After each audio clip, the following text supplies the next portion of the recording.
အားလုံးမင်္ဂလာပါဗျရှဲတင်မှုတွက်နည်းတွေတင်မှုနောက်ကျသွားတယ်ဗျာ sorry ဗျာကဲရှင်တနင်္ဂနွေကြာကျွန်တော်အားရတင်စရာရှိတဲ့ဟာလေးတွေကျွန်တော်ပြီးစီးအောင်တင်ပေးပါမယ်ဗျာဒီနေ့ကတော့ဒီမှာတရက်6လ2026တော့ပါဗျာနော်ဒီမှာရေးတော့မရေးရသေးဘူးဗျာနှလုံးပေါင်းခြင်းပေါ့ဗျာနှလုံးပေါင်းခြင်းလေးကျွန်တော်ပြပြလိုက်ပါမယ်ဗျာနော်နှလုံးပေါင်းခြင်း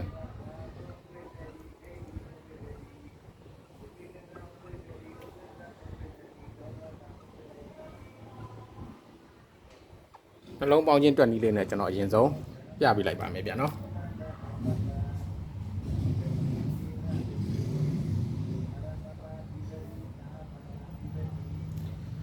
တွက်နည်းတွေကတော့မှာတွက်နည်းနဲ့တင်ပေးထားတာဆိုတော့တချို့တွက်တတ်တဲ့ဆရာတွေတွက်တတ်တဲ့ဝါသနာရှင်တွေတော့တွက်ပြီးယူလို့ရယူပြီးတော့တိလောက်ပြီးတတ်တူပါတယ်ဗျာနော်ကျွန်တော်လည်းတင်ပေးဖို့အလုပ်တွေနဲ့များနေလို့နောက်ကျသွားပါတယ်ဒီနည်းလေးကလည်းကျွန်တော်တို့10ချိန်ကျော်လောက်မှန်နေတဲ့နည်းလေးဖြစ်ပါတယ်ဗျာနော်ဒီမှာကျွန်တော်ဒီ3ချစ်ခွန်ကနေပြီးတော့ကျွန်တော်ပြပေးပါမယ်ဗျာနော်နှလုံးပေါင်းခြင်းဖြစ်ပါတယ်ဗျာနော်နှလုံးပေါင်းခြင်းဆိုတာကရှင်းနှလုံးပေါင်းခြင်းလည်းရတယ်နောက်နှလုံးပေါင်းခြင်းလည်းရတယ်ခွပေါင်းခြင်းလည်းရတယ်ပေါ့ဗျာနော်နှလုံးပေါင်းခြင်းပဋိလို့လည်းခေါ်တယ်ပေါ့ဗျာနော်ပြပါမယ်ဗျာနော်ထွက်ထားတဲ့38ခွန်နဲ့နော်ထွက်ထားတဲ့38ခွန်ကထိပ်စီး3သူ့ရဲ့အောက်မှာခွန်3ရလို့ထွက်တယ်ခွန်3ရလို့ထွက်တဲ့အချိန်ကအလဲတိုင်းနဲ့အပိတ်ဒီအနီအောင်နဲ့ဝိုင်းထားတဲ့ထိပ်3ရယ်သူ့ရဲ့အောက်အချိန်ကအလဲတိုင်းနဲ့အပိတ်ခွန်3ရရယ်ပေါ့ဗျာဒီ3လုံးကိုကျွန်တော်တို့ပေါင်းမှာဖြစ်ပါတယ်ဗျာနော်3ခွန်3ရပေါ့နော်3ခွန်3ရ3လုံးကိုကျွန်တော်တို့ပေါင်းမှာဖြစ်ပါတယ်အဲ့တော့ဒီမှာပထမဆုံးချိန်နဲ့ကျွန်တော်တခြားရေးပြလိုက်မယ်ဗျာနော်3အပေါင်းခွန်အပေါင်း3ရမတိမှဆိုလို့ကျွန်တော်တခြား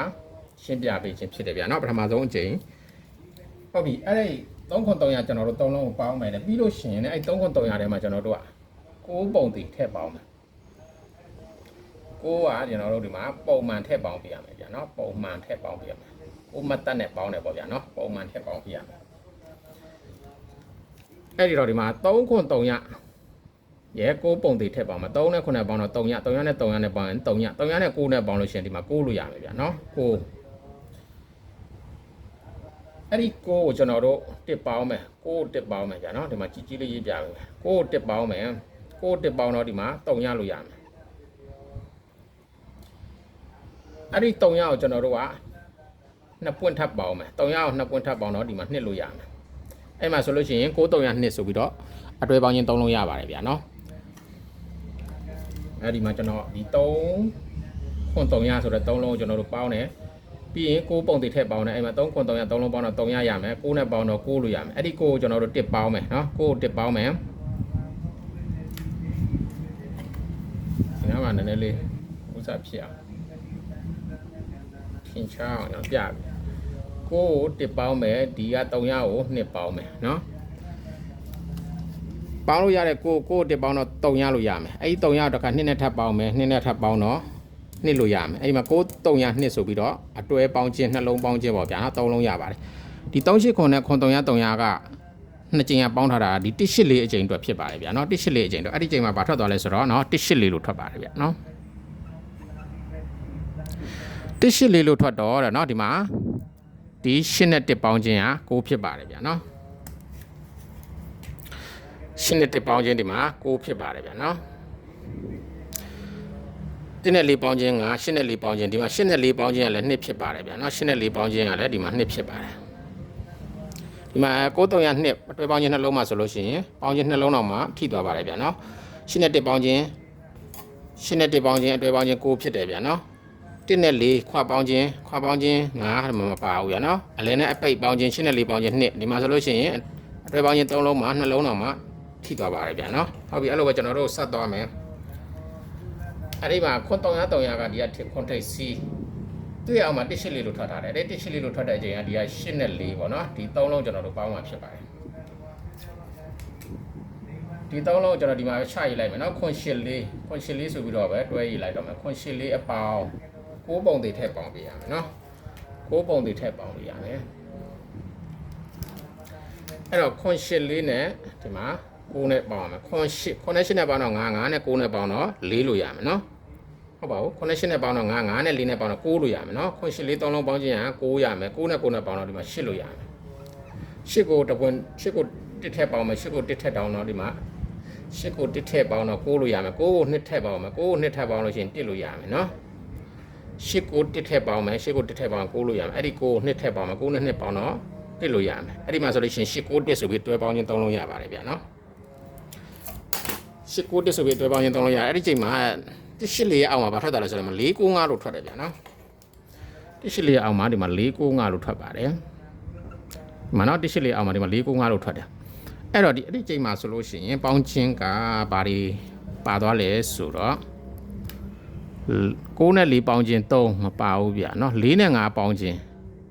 4နဲ့5ပေါင်းခြင်းဟဲ့ဒီ4နဲ့5ပေါင်းခြင်းက9ဖြစ်ပါတယ်တဲ့ဗျာနော်ပေါင်းခြင်း9နောက်တော့6နဲ့5ပေါင်းခြင်း6နဲ့5ပေါင်းခြင်း4မပါဘူးညဒီမှာဆိုလို့ရှိရင်ခွာပေါင်းခြင်း6နဲ့ဒီမှာလည်းမှန်ခဲ့ပါတယ်ဗျာနော်ခွာပေါင်းခြင်း6နဲ့မှန်ခဲ့ပါတယ်ဟုတ်ပြီအဲ့တော့ကျွန်တော်တို့ဆက်သွားမယ်ဆက်သွားတော့ဒီမှာခွန်8လေးပြီးသွားပြီဆိုတော့ဒီတစ်8လေးကတစ်ထိပ်စီသူ့ရဲ့အောက်မှာ4 9 5လို့ထွက်တယ်ဗျာနော်4 9 5လို့ထွက်တယ်4 9 5လို့ထွက်တဲ့အချိန်ကဒီက6နဲ့5ပေါ့နော်အဲ့ဒီ6နဲ့5ဒီ3လုံးကျွန်တော်တို့ပေါင်းမှဖြစ်ပါတယ်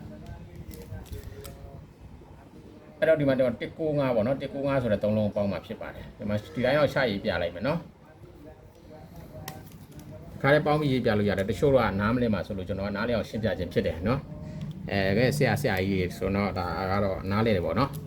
ဟုတ်ပြီအဲ့တော့1 9 5 3လုံးပေါင်းမယ်1 9 5 3လုံးပေါင်းတော့1နဲ့9နဲ့ပေါင်းတော့3ည3နဲ့5နဲ့ပေါင်းတော့5လို့ရမယ်5နဲ့9နဲ့ပေါင်းတော့ဒီမှာ4လို့ရမယ်ဗျာနော်1 9 5 3လုံးပေါင်းတာက5 5နဲ့9နဲ့ပေါင်းတော့4လို့ရမယ်4ကိုတပွင့်တိုးမယ်4ကိုတပွင့်တိုးတော့5 5ကို2ပွင့်တိုးမယ်5ကို2ပွင့်တိုးတော့ခွန်ဒီမှာဆိုလို့ရင်4 5ခွန်အတီကြီးတော့ပေါင်းနှလုံးပေါင်းခြင်းဖြစ်ပါတယ်ဗျာနော်နှလုံးပေါင်းခြင်းမှာဘာထွက်သွားလဲဆိုတော့4 9 5ရဲ့အောက်မှာဒီမှာ2 1 4လို့ထွက်တယ်ဗျာနော်2 1 4လို့ထွက်ပါတယ်တဲ့နော်2 1 4လို့ထွက်တော့အဲ့ဒီချိန်မှာဆိုလို့ချင်းပေါင်းခြင်းကဘာတွေဖြစ်သွားလဲဆိုတော့2နဲ့1ပေါင်းခြင်း3ပါလားမပါဘူး1နဲ့4ပေါင်းခြင်း5ပါတယ်ဗျာနော်ဟဲ့မှာ1နဲ့4ပေါင်းခြင်း5ဖြစ်ပါတယ်ဗျာနော်ပြီးတော့ခွာပေါင်းခြင်း2နဲ့4ပေါင်းခြင်း6မပါဘူးเนาะဒီမှာဆိုလို့ရှိရင်နောက်နှလုံးပေါင်းခြင်း5နဲ့ဒီချိန်မှာလည်းမှန်သွားပါတယ်ဗျာနော်ဟုတ်ပြီအဲ့တော့ကျွန်တော်ဆက်သွားမယ်ဆက်သွားတော့ဒီမှာ4 9 5 6ထိပ်စီအစိမ်းအောင်လေးเนาะတွေ့အောင်မှာ2 1 4လို့ထွက်တယ်2 1 4လို့ထွက်တဲ့အချိန်ကဒီမှာ1နဲ့4ပေါ့เนาะဒီ3လုံးကျွန်တော်တို့ပေါင်းမှဖြစ်ပါတယ်အဲ့တော့ဒီမှာ2 1 4เนาะ2 1 4 1 4 4 1 4ဆိုတဲ့3လုံးကိုကျွန်တော်တို့ပေါင်းမှဖြစ်ပါတယ်အဲ့ဒီမှာ6မှတ်တက်နဲ့ထည့်ပေါင်းမယ်6ပုံမှန်ထည့်ပေါင်းမယ်ဗျာနော်အဲ့တော့4 1 4ဆိုတဲ့3လုံးပေါင်းခြင်းက6လို့ရမယ်နော်4နဲ့1ပေါင်း5 5နဲ့4ပေါင်းတော့9 9နဲ့9ပေါင်းတော့ဒီမှာ8လို့ရမယ်ဗျာနော်8ဆိုတော့ဒီမှာကြည့်လိုက်မယ်ဒီ8 9 1လို့ရမယ်ဗျာနော်8ကို1ပွင့်တိုးတော့9 9 2ပွင့်တိုးတော့2 9 2ပွင့်တိုးတော့1ကို2ပွင့်တိုးတော့1အဲ့ဒီမှာဆိုရင်8 9 1အတွဲပေါင်းခြင်းဖြစ်ပါတယ်အဲ့ဒီချိန်မှာ2 1 4အောက်မှာဘာထွက်သွားလဲဆိုတော့4 9 လို့ထွက်တယ်ဗျာနော်ဒီမှာ4 9လို့ထွက်ပါတယ်တဲ့4 9လို့ထွက်တော့တဲ့အတွဲပေါင်းခြင်းထဲမှာဘာတွေမှန်လဲဆိုတော့တဲ့4နဲ့ခွန်ပေါင်းခြင်း1ဒီမှာ4နဲ့ခွန်ပေါင်းခြင်း1ဖြစ်ပါတယ်တဲ့ဗျာနော်ကဲမှန်သွားပြီ4နဲ့9ပေါင်းခြင်း3မပါဘူးခွန်နဲ့4ပေါင်းခွန်နဲ့9ပေါင်းခြင်း6မပါဘူးဒီမှာဆိုလို့ရှိရင်အတွဲပေါင်းခြင်း1ပေါ့နော်ရှင်းနှလုံးပေါင်းခြင်း1နဲ့ဒီချိန်မှာလည်းမှန်သွားပါတယ်ဗျာနော်ဟုတ်ပြီအဲ့တော့ကျွန်တော်ဆက်သွားမယ်ဆိုတော့2 1 4က2ထိပ်စီဒီနီရောင်လေးဝိုင်းနီရောင်လေးဝိုင်းထားတယ်တွေ့ရမှာ4 9လို့ထွက်တယ်နော်4 9လို့ထွက်တဲ့အချိန်ကဒီက9နဲ့9ပေါ့ဗျာနော်အဲ့9နဲ့9ဒီ3လုံးပေါင်းမှဖြစ်ပါတယ်ဒီတော့မှကျွန်တော်တစ်ခါတည်းထည့်ရေးထားလိုက်ပြီဗျာ9ကအဲ့တော့ဒီမှာဆိုရင်2 9ပေါ့ဗျာနော်2 9အပေါင်း9မှတ်တက်နဲ့ထည့်ပေါင်းမယ်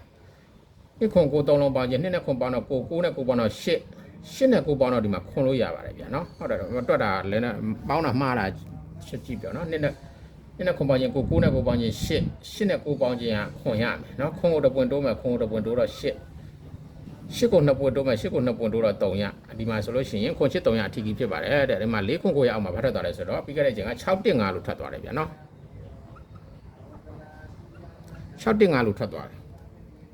6 1 5လို့ထွက်သွားတော့အဲ့ဒီချိန်မှာတဲ့မှန်လားဆိုတော့ဒီမှာ6နဲ့1ပေါင်းခြင်းခွန်ဖြစ်ပါတယ်တဲ့ဗျာနော်6နဲ့1ပေါင်းခြင်းခွန်ဖြစ်ပါတယ်ကျွန်တော်အတွဲမပြတော့ဘူးเนาะအတွဲကဒီမှာပေါင်းခြင်းခွန်ပေါင်းခြင်း8ပေါင်းခြင်း3ရဆိုပြီးတော့ကျွန်တော်ရေးပြထားတာရှိပါတယ်ဗျာနော်ပေါင်းခြင်းခွန်ပေါင်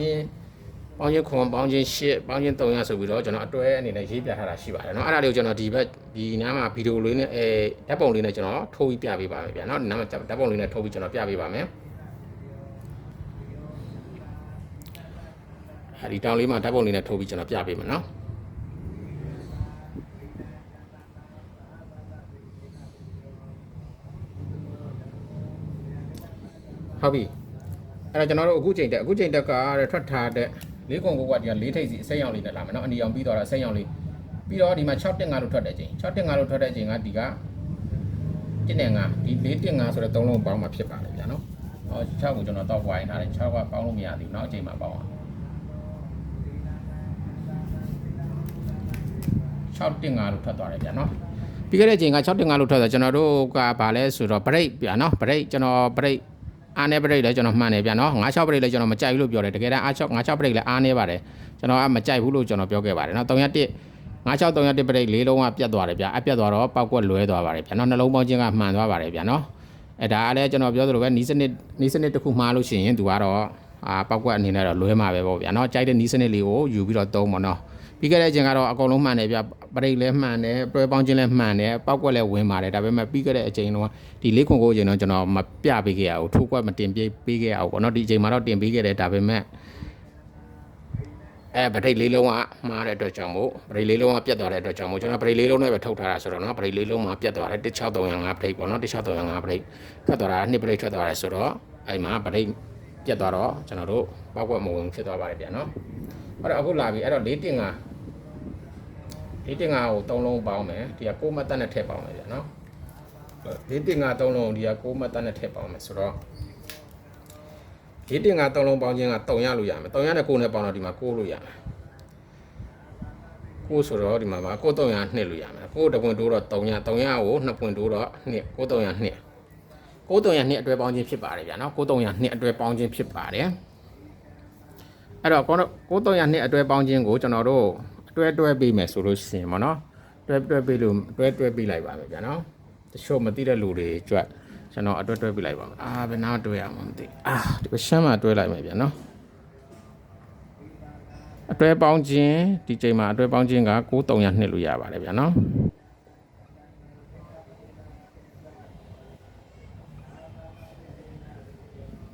ညရမယ်နော်ပေါင်းခြင်း9300နှစ်ဘိုးပဲအဲ့တော့အတွဲပေါင်းခြင်း9အနေနဲ့ဆိုဘာတွေရမလဲဆိုလို့ရှိရင်3ရ9 18 2ခွန်3ရှောက်4 5 4 5ဆို9တွဲပဲရမယ်နော်ပေါင်းခြင်းမဆို9တွဲပဲရမယ်တွဲနဲ့တွဲ3တွဲ4တွဲ5တွဲ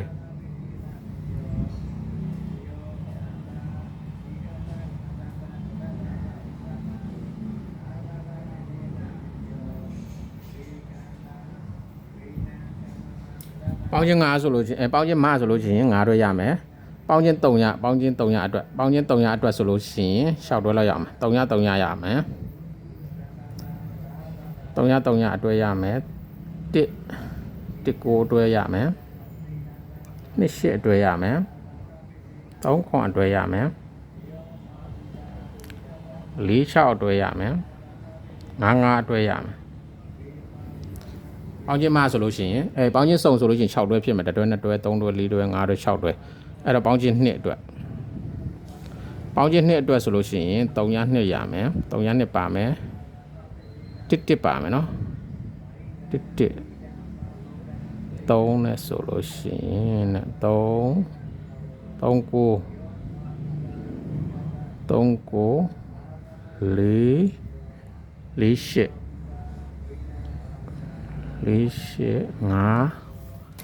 9 4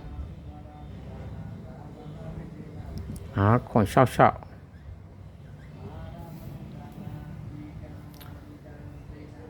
ပေါင်းခြင်းကစုံဖြစ်ခဲ့လို့ရှိရင်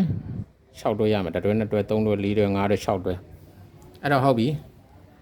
အခုတရက်6လပေါ့နော်ဒီချက်မှာရေးထားပြီလေတရက်6လ2016တွဲအတွဲပေါင်းခြင်းက9300နှစ်ဖြစ်ပါတယ်9300နှစ်ဖြစ်ပါတယ်ဆိုတော့9300နှစ်ကိုကျွန်တော်အတွဲအနေနဲ့ထုတ်တာရေးပြပေးထားတယ်เนาะအတွဲကတော့အများကြီးပေါ့เนาะအများကြီးဆိုတော့ဘယ်လိုလဲ15အတွဲ18အတွဲရှိမယ်เนาะအဲ့18အတွဲတွေကနေပဲကြိုက်တဲ့အတွဲကိုရွေးပြီးတော့ကစားရမှာဖြစ်ပါတယ်ဗျာเนาะကြိုက်တဲ့အတွဲကိုရွေးပြီးတော့ကစားရမှာဖြစ်ပါတယ်အကုန်လုံးကစားရမယ်လို့ကျွန်တော်မဆိုလို့ဒီအတွဲတွေကကြိုက်တဲ့အတွဲကိုကစားပေါ့เนาะဒါပေမဲ့ဆက်ပြီးတော့မှန်ခဲ့မယ်ဆိုလို့ရှိရင်အတွဲပေါင်းခြင်းက9300နှစ်ဖြစ်ပါတယ်ဗျာเนาะဆက်ပြီးမှန်တော့ဒါကန်တရားနဲ့ပဲဆိုင်ပါတယ်ဗျာเนาะဒါ20ရကျွန်တော်ပြပေးခဲ့တာပြီးခဲ့တဲ့ချိန်က8300အတွဲပေါင်းခြင်းဆိုပြီးကျွန်တော်ပြပေးခဲ့တယ်เนาะပြပေးခဲ့တယ်အဲ့ဒီမှာ615ဆိုတော့ဒီမှာပေါင်းခြင်းခွန်နဲ့ဒီမှာမှန်သွားပြီအခုချိန်မှာဆိုလို့ရှိရင်9300နှစ်ဖြစ်ပါတယ်ဗျာเนาะဟုတ်ပြီအဲ့တော့ဒါလေးကိုတွဲပေါင်းခြင်းလေးကိုကြိုက်တယ်ဆိုလို့ရှိရင်ကစားလို့ရပါတယ်ဗျာเนาะကြိုက်တယ်ဆိုလို့ရှိရင်ကစားလို့ရပါတယ်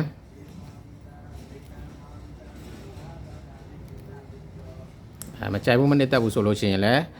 မကစားပဲနေလို့ရပါတယ်ဗျာနော်အတွဲကတော့အကုန်လုံးကျွန်တော်တို့ကစားရမယ်လို့မဆိုလို့ဘူးဒီအတွဲတွေတည်းမှာကြိုက်တဲ့အတွဲကိုလုံးပိုင်လေးနဲ့ကပ်ပြီးတော့ကစားမှာဖြစ်ပါတယ်ဗျာနော်ကို့မှာလုံးပိုင်ကြိုက်တယ်လုံးပိုင်ကြိုက်တယ်လုံးပိုင်လေးနဲ့မတိုက်ဆိုင်ဘူးဆိုလို့ရှိရင်လုံးပိုင်လေးနဲ့ဒီတွဲကကိုတွဲပြီးတော့ကစားမှာဖြစ်ပါတယ်ဗျာနော်ကဲအားလုံးပဲဒီလောက်ပါပဲဗျာနောက်ထပ်ဗီဒီယိုတွေကိုကျွန်တော်ဆက်ပြီးတော့တင်ပေးပါမယ်ဘိုင်ဘိုင်